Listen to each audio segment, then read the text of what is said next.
You are all welcome to this morning service in the name of Jesus. Amen. Hallelujah. Amen. God's love for us is assured. It is assured. Do you know that God does not have any problem? God doesn't have any problem. We're the ones with the problems and the issues. God doesn't have any problem. No, He doesn't. That's why you will find rest. He that puts his trust in God will find rest. Because when you locate yourself where God is, then you will suddenly discover that God Himself does not have any problem. And you flow in the frequency of God. And you will equally know that you don't have problem. But when you are outside of His flow, you will always think that you have a problem. That's true. God doesn't have any problem. I mean, there is no situation that panics God. You know, there is no situation that makes Him to begin to shake. No. Hallelujah. So, we are trying to get into the flow. That's why our fellowship is with the Father, with the Son, and with the Spirit. We are trying to get into the flow so that we can also have rest. Hallelujah. As long as we remain at the frequency of God, we don't have any problem. There's no problem at all. Now, sometimes we find it difficult to convince ourselves that God loves us. We try to look at things around us to be a source of encouragement to us. We need to always encourage ourselves in the Lord, knowing fully well that God loves us. I tell you the truth, He does. God loves you so much that there is nothing that will be profitable to you that He will withhold from you. Nothing. I'm telling you the truth. He so loved the world that He gave His only begotten Son. Christ is your prophet. Hallelujah. Where is your prophet? There's one station I normally watch called the Entertainment Channel. After watching that channel, if you're a Christian and you still have value for money, something should be checked in your head. I'm telling you the truth. You see unbelievers play with money. Somebody would buy $10 million necklace. Do you know what is $10 million? $1 million is about 130 million. If you multiply it by 10, it gives you 1 point something billion naira. That's what somebody used to buy his wife gift necklace.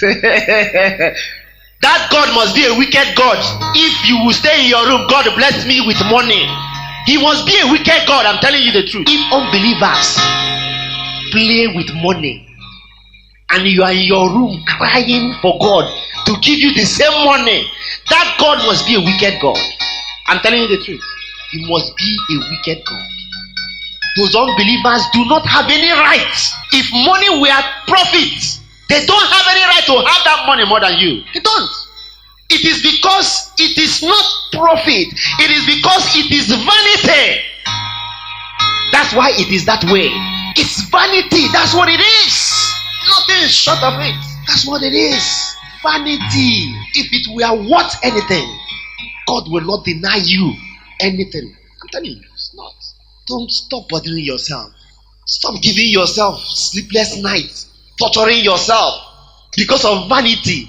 It's vanity. Who gave Solomon money? God. Why didn't Solomon call it blessing? Why did he say that all is vanity? It was God that gave it to him. He would have been rejoicing all over town, singing about the blessings of God. But rather, he was busy telling everybody that cares to know that this is the conclusion of the matter. All is, who gave it to him? God. There is nothing that is in this world that is profit. If there is anything that you think that you need, it's you that is thinking that you need it. And probably you have not had it yet. It means nothing. Are you following what I'm saying? It means nothing. Nothing. Vanity, that's what it is. It doesn't change. That you have abundance of it doesn't change it from what it is. It still remains vanity. It's not profit. It's not profit. When we are talking about Aka Jehovah, it's not material things, so it's Christ. So are you following what I'm saying? We're not talking about material things. There is nothing that you need that is supposed to help you in any way on this earth. Be rest assured that God will not give to you. Nothing. Absolutely nothing. If you don't have that thing that you think you should have, it doesn't mean that God loves you any less. No. As a matter of fact, He loves you much more, because He alone knows and understands the reason why He has not yet permitted you to have that thing. It doesn't mean anything. Stop breaking your head. The love of God in our lives is the Lord Jesus Christ. It's the Lord Jesus Christ. Let me tell you the truth. If these things were anything, the way I know that God loves you and I, my God, look at the children of Israel. If you go through the Old Testament, there was no nation on earth that could be compared to the nation of Israel. Why? Because the things that God gave them, no other nation had it. Are you following what I'm saying? When, as it were, blessings were physical things, no nation matched Israel. No nation. The Bible recorded that there was a time there was famine in the land of Egypt, but in the place where the Israelites dwell, the land of Goshen, they had plenty. That's why the scripture recorded that in the time of famine you will have plenty. God will not withhold any good thing from them that He loves. He will not withhold any good thing from the righteous, according to the psalmist. He will not withhold any good thing from them that walk uprightly before Him. The issue now is, what is that thing that is good? Good is no more physical things like we know it. Are you getting the point? Good now is Christ. That's why in this place we are blessed, because when it comes to the knowledge of Christ, God is every day revealing Himself unto us. Are you not witnessing it? That's what is good. He will not withhold anything good from them that walk uprightly before Him. If good for you are still physical things, sorry, you may not experience it here. Because for us, good here can only be Christ and nothing but Christ. He will not withhold any good thing from the righteous. No, never. He will not. He will not. God loves you. I'm telling you the truth. Let not that situation or circumstance confuse you otherwise. God loves you. He will only give you what is beneficial to you. I didn't understand why God didn't want me to, break through into the things of the world like the rest of the people until much later. When I got understanding, I was glad that I didn't break through. Are you following what I'm saying? Because if I had broken through, we wouldn't be here and be talking about the things we are talking about. Are you following me? If I had broken through, I'll be talking about another thing. I won't be talking about Christ. So He deliberately made sure that I did not break through like the rest of the people. Why? Because there was something much better that he had something much better that is priceless. I'm telling you, the knowledge that we have is a priceless one. The reason maybe you have not realized it is probably because of the circumstances and the situations that you still find yourself in, and you keep wondering and telling yourself, if really that I know all these things that I know, how come I'm still struggling, as it were? No, the reason why you are still struggling is because if God does not allow you those things to continue to trouble you, the knowledge that you have, my God, even the way you will be talking and carrying yourself, you will not even be looking at yourself as a human being again. Hallelujah. The way you will be parading yourself, do you know who you are talking to? Don't let me send fire from heaven to destroy you. That's the way people will be carrying themselves about, killing people unnecessarily. Don't you know I am a man of God? Man of God. It was in prison that Paul wrote the letters that you are reading. In prison. Man of God. He couldn't, he can't even recount how many times he was, flogged.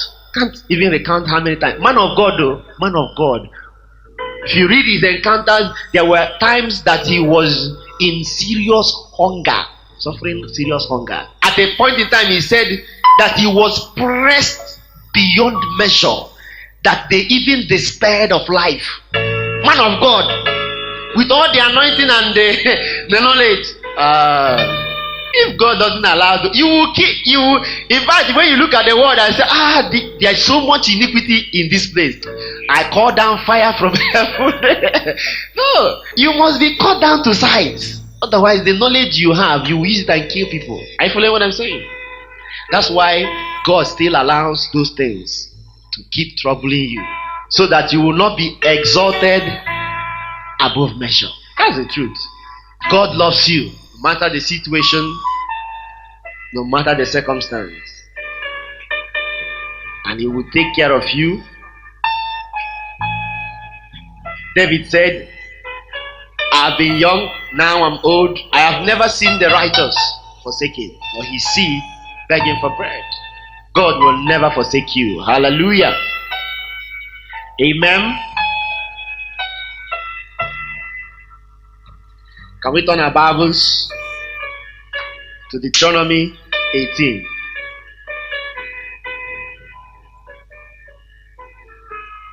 Yesterday's message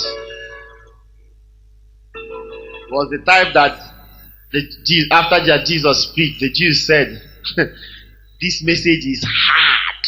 Who can receive this one? He said it's hard message. See, what can I do? Woman on the street.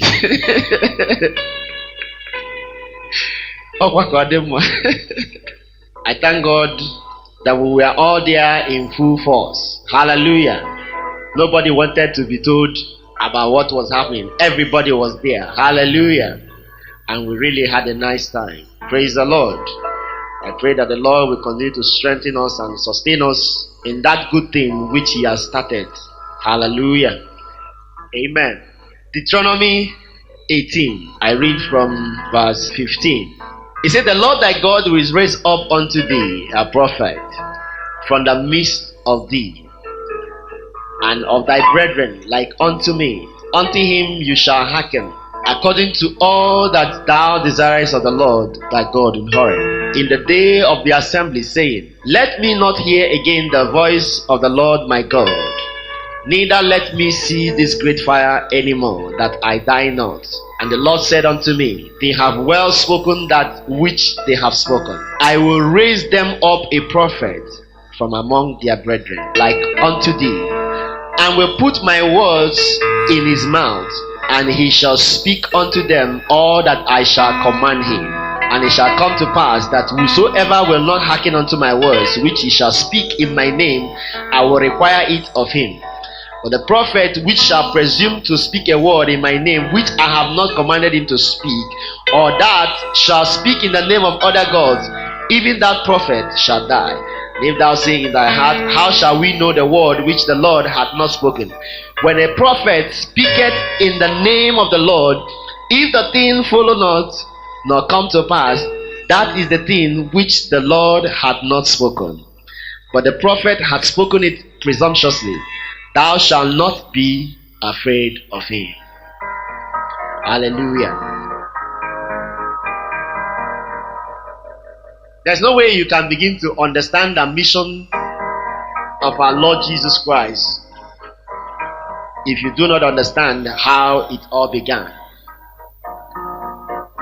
And what was the reasoning behind God sending his son? The confusion that we have in the world today is because men do not realize, they do not understand the purpose of God. And so you have confusion all over the place. Men are busy interpreting whatever they want to interpret to mean the will of God. But what God told Moses to speak to the children of Israel was very clear. In verse 18 he said, I will raise them up a prophet from among their brethren like unto thee, and will put my words in his mouth, and he shall speak unto them all that I shall command. I will put my words in his mouth. Praise the Lord. I will put my words in his mouth. So there's something that God is saying. There is something that God is saying. And that's what Jesus Christ came to communicate to you and I. Are you getting the picture? There is something that God is saying. That is what Christ came down here on earth to communicate to you and I. That thing that God is saying. So if you do not understand and get that thing that God is saying, that means that what will happen? You will not have any part with God. Look at verse 19. And it shall come to pass that whosoever will not hearken unto my words, which he shall speak in my name, I will require it of him.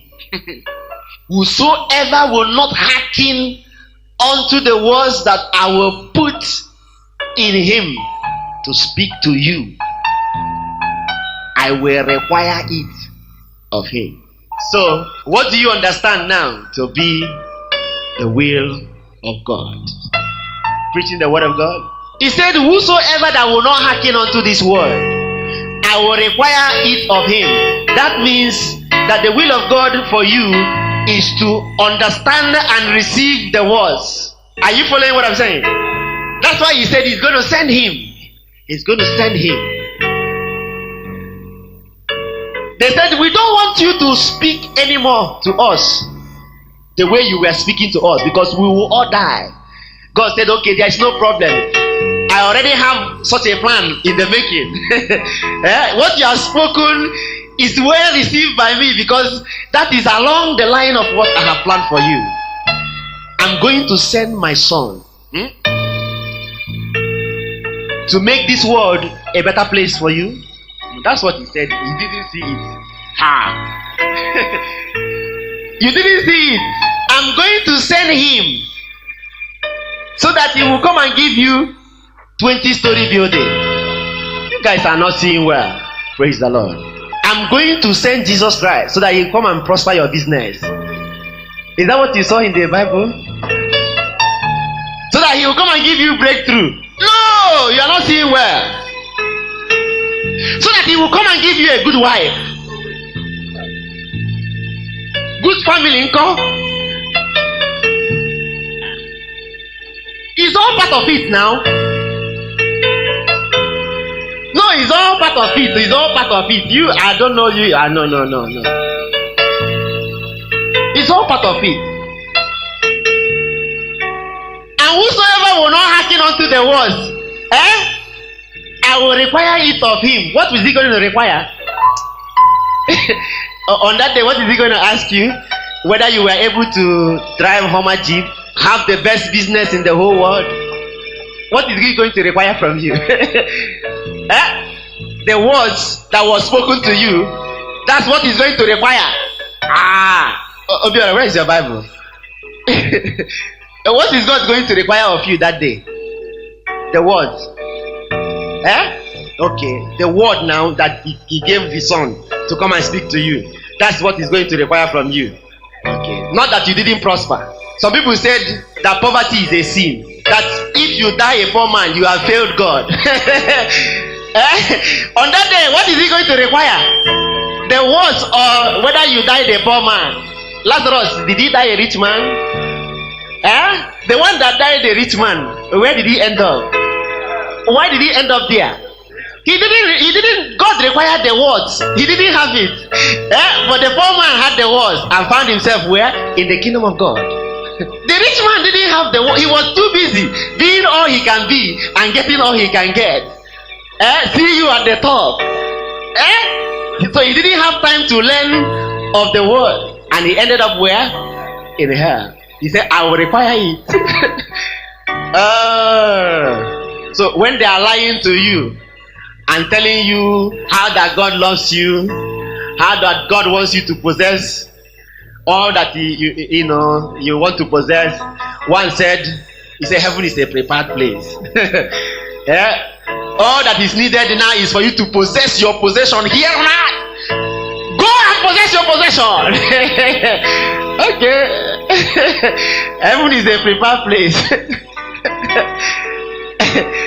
Okay. It's a prepared place. God have mercy. It is not a transferable responsibility. Did he say he will require it from your wife? Oh, my wife knows the scriptures. My wife is a prayer. Some men boast. You hear some rich men talk. My woman can pray. She's a prayer warrior. She knows the word. Who is God going to require the word from? That your husband is a pastor. Hey, Nane, you are so blessed. Dig you, pastor. When face to face with God, is he going to require from the pastor or from you? From the pastor? Okay.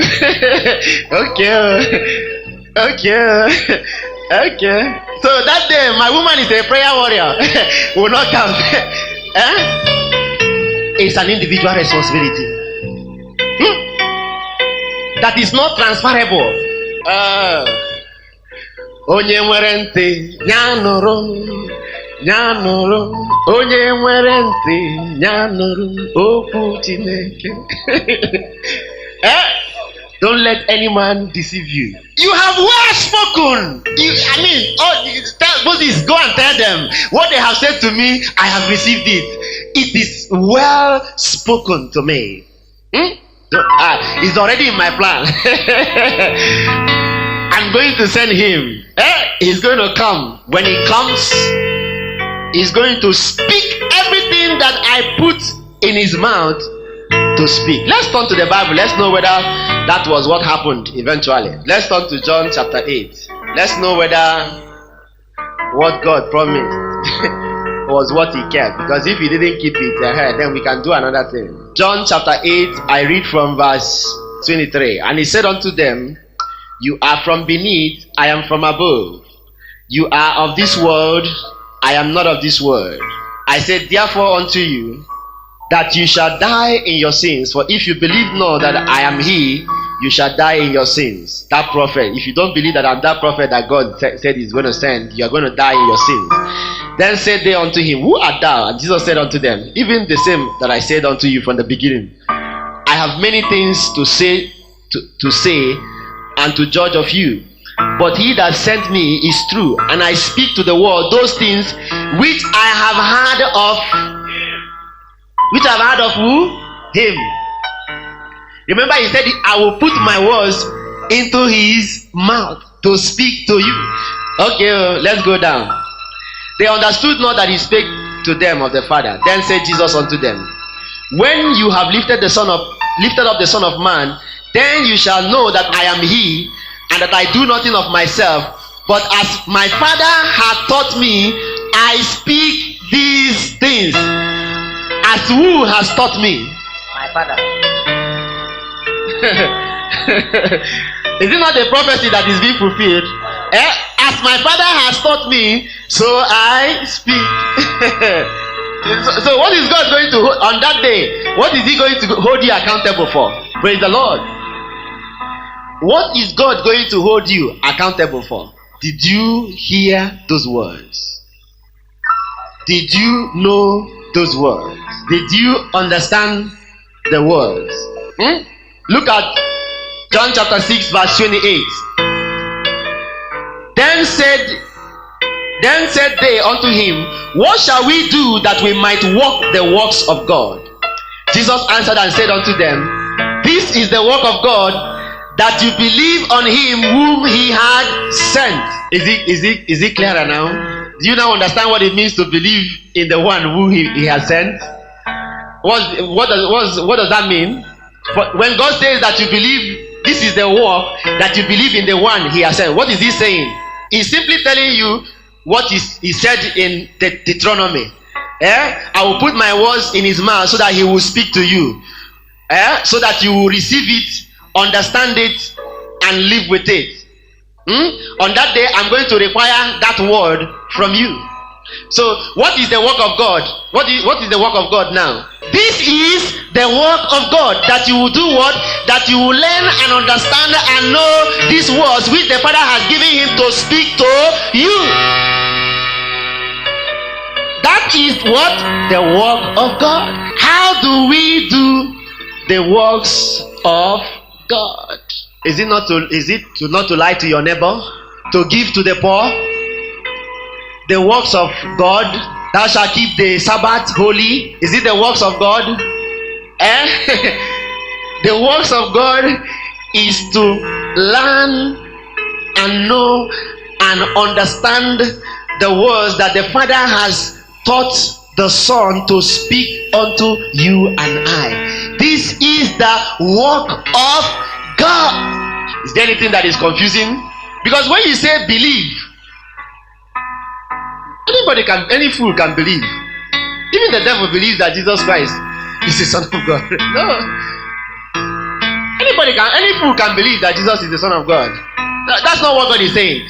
This is the word of God, that you will know those words that he has taught the Son to speak to you. You will know it, understand it, receive it, and live it. This is the work of God.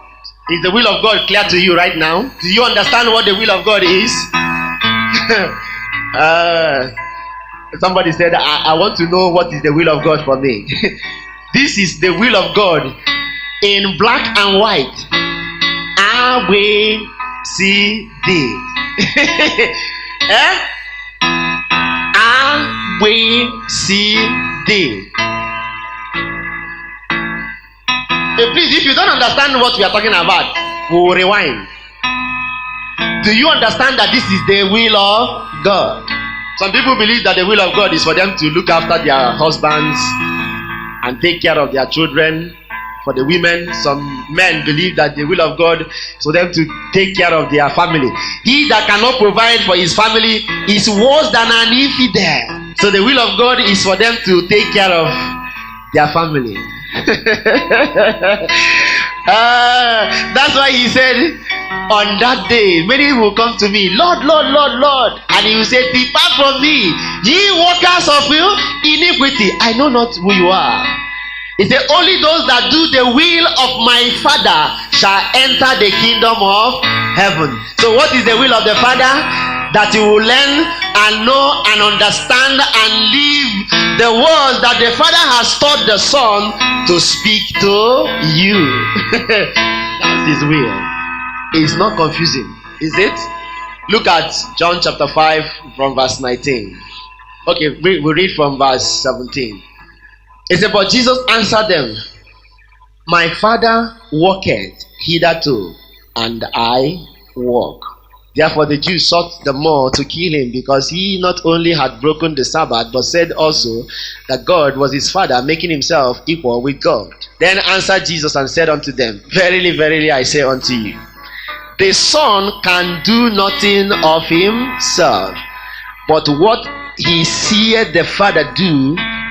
For what things soever he doeth, these also doeth the Son likewise. For the Father loveth the Son, and showeth him all things that he himself doeth, and he will show him greater works than these, that ye may marvel. For as the Father raiseth up the dead and quickeneth them, even so the Son quickeneth whom he will. My Father worketh, hitherto I work. He said the Son can do nothing on his own, but whatever he seeth the Father do, this also doeth the Son likewise. Do you know what the Father is doing now? That's my question. Do you know what the Father is doing now? What is it that the Father is doing now? Many people do not know what the Father is doing. What is the Father doing? What do you think he's doing? There's something he's doing. There's something he's busy doing right now. We talked about it. There's something he's doing now. He's doing something. The Father is revealing the Son. That's what he's doing. Do you appreciate that? That's what the Father is doing right now. That's what he's doing. That's the business of God.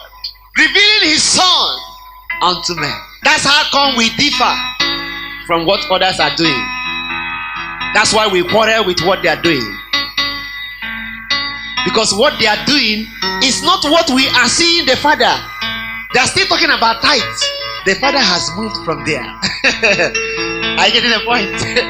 No, we are not there anymore.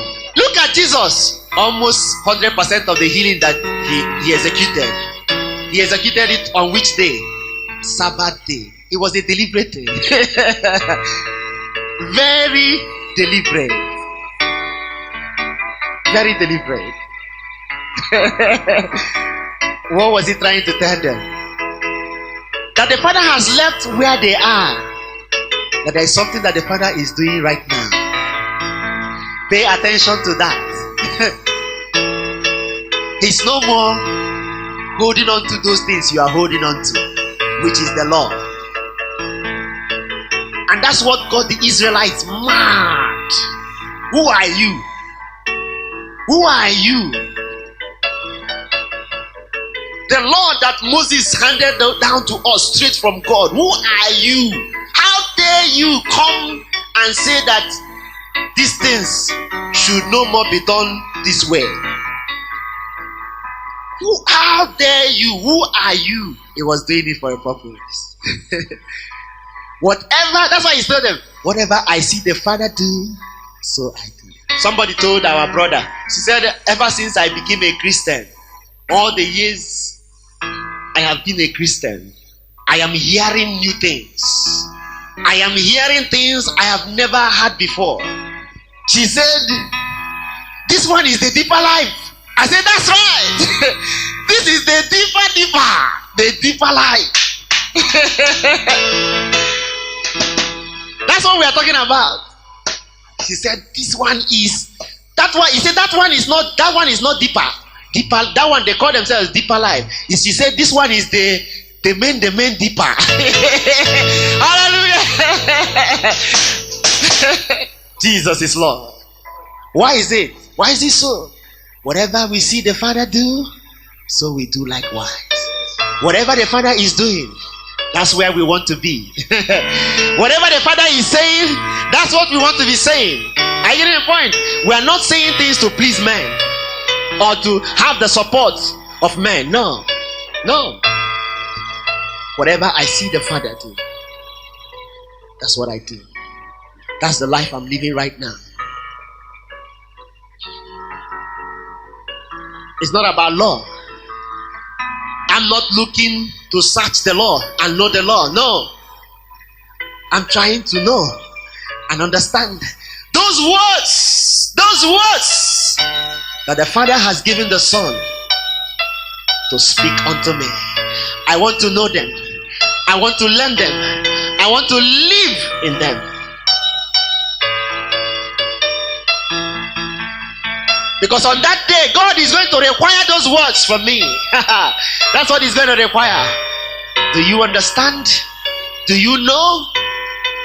How has those words manifested in your life? That's why they couldn't understand Jesus. He was mysterious to them because he was not saying what they wanted to hear. No, he wasn't saying what they wanted to hear. He was always saying what the Father was saying. So it's until you understand what the Father is doing right now. What is it that the Father is doing right now? All that the Father is doing right now is to teach men concerning his Son. I get it. That's all he's doing right now. That's the work the Father is doing. Let's look at John chapter 14 verse 1. He said, let not your heart be troubled. You believe in God, believe also in me. In my Father's house are many mansions. If it were not so, I would have told you. I go to prepare a place for you, and if I go and prepare a place for you, I will come again and receive you unto myself, that where I am, there you may be also. Whither I go, you know, and the way you know. Thomas said unto him, hold a minute, hold on. Lord, we know not whither thou goest, and how can we know the way? Jesus said unto him, I am the way, the truth, and the life. No man cometh unto the Father but by me. If you had known me, you should have known my Father also. And from henceforth you know him and have seen him. Philip said unto him, Lord, show us the Father, and it sufficeth us. Jesus said unto him, have I been so long with you, and yet hast thou not known me, Philip? He that has seen me has seen the Father. And how sayest thou then, show us the Father? Believest thou not that I am in the Father, and the Father in me? And the words that I speak unto you, I speak not of myself, but the Father that dwelleth in me, he doeth the works. That's it. He said, believe me that I am in the Father, and the Father in me, or else believe me for the very work's sake that you see. Verily I say unto you, he that believeth on me, the works that I do shall he do also, and greater works than these shall he do, because I go unto my Father. And whatsoever you shall ask in my name, that will I do, that the Father may be glorified in the Son. If you shall ask anything in my name, I will do it. Hallelujah. Hold on a minute. Hold on a minute. Hold on a minute. Your mind is going to be blown away right now. Look at that verse again. Look at that verse again. In 13. He said, and whatsoever you shall ask in my name, that I will do, that the Father may be glorified in the Son. If you ask anything in my name, I will do it. Look at verse 10. Believest thou not that I am in the Father, and the Father in me? The words that I speak unto you, I speak not of myself, but the Father that dwelleth in me, he doeth the works. So when you are asking in his name, what are you asking for? What you see the Father do. Somebody didn't get what I just said. That's why he says, whatsoever you ask in my name, I will do. What are you asking? What you are seeing the Father doing. That's what he was doing. That's what Jesus was doing. That's why he said, the works that I do, it is the Father that does the works. Whatever I see my Father do, so I do. So whatever I see my Father do, I can pray in the name of Jesus, and the same will be done. Are you getting it? Oh. That's it. That's it. That's why he said, whatsoever you ask the Father in my name, what are you asking? What you are seeing the Father doing. If you can see it, ask for it in the name of Jesus, you will see it happen. Whatever the Father doeth, so I do. The works that you see me do, it is not I, it is the Father that doeth the works. Are you getting it? It's not asking you to just ask anything. It's only what you see the Father do that's what he was doing. He said the Son cannot do anything of himself. Whatever I see the Father do, the same I do. So whatever you can see the Father do, the same you can ask, and you will see it done. And it's not a blank check for you to just wake up and do whatever. No, it's what you are seeing the Father do that you can ask, and the same shall be repeated. Are you following what I'm saying? Oh. That's why he said, whatever. Can you see it? Are you able to see it? What the Father is doing? If you can see it, ask for it in the name of Jesus. It will be done.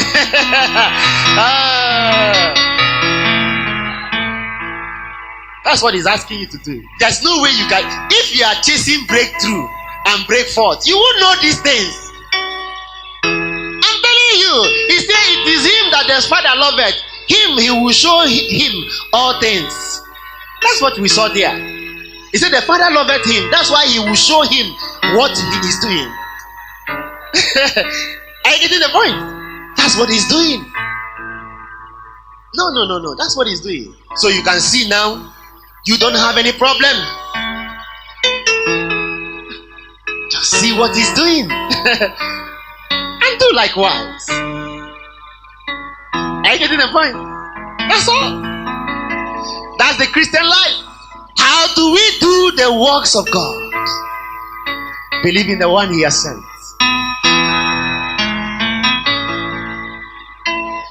Let me show you one more thing. In that John chapter 14, look at that place. He said, if you love me, in verse 15, keep my commandments, and I will pray the Father, and he shall give you another comforter, that he may abide with you forever, even the Spirit of truth, whom the world cannot receive, because it seeth him not, neither knoweth him, but you know him, for he dwelleth with you and shall be in you. And I will not leave you comfortless. I will come to you yet a little while, and the world seeth me no more. But you see me, because I live, ye shall live also. At that day you shall know that I am in my Father, and you in me, and I in you. He that hath my commandments and keepeth them, he it is that loveth me, and he that loveth me shall be loved of my Father, and I will love him, and will manifest myself to him. Jesus said unto him, not Iscariot, Lord, how is it that thou wilt manifest thyself unto us, and not unto the world? Jesus answered and said unto him, if a man love me, he will keep my words, and my Father will love him, and will come unto him, and we will come unto him, and make our abode with him. He that loveth me not, keepeth not my sayings, and the word which you hear is not mine, but the Father which sent me. These things I have spoken unto you, being yet present with you. But the Comforter, which is the Holy Ghost, whom the Father will send in my name, he shall what? Teach you all things, and bring all things to your remembrance, whatsoever I have said unto you. There are two things I want you to pick out. Jesus said, yet a little while, the world seeth me no more. But you see me. How would you see him? Who is going to make it possible for you to see him? It's the Holy Ghost. That's how you see him. It's the Holy Ghost that will make it possible for you to see him,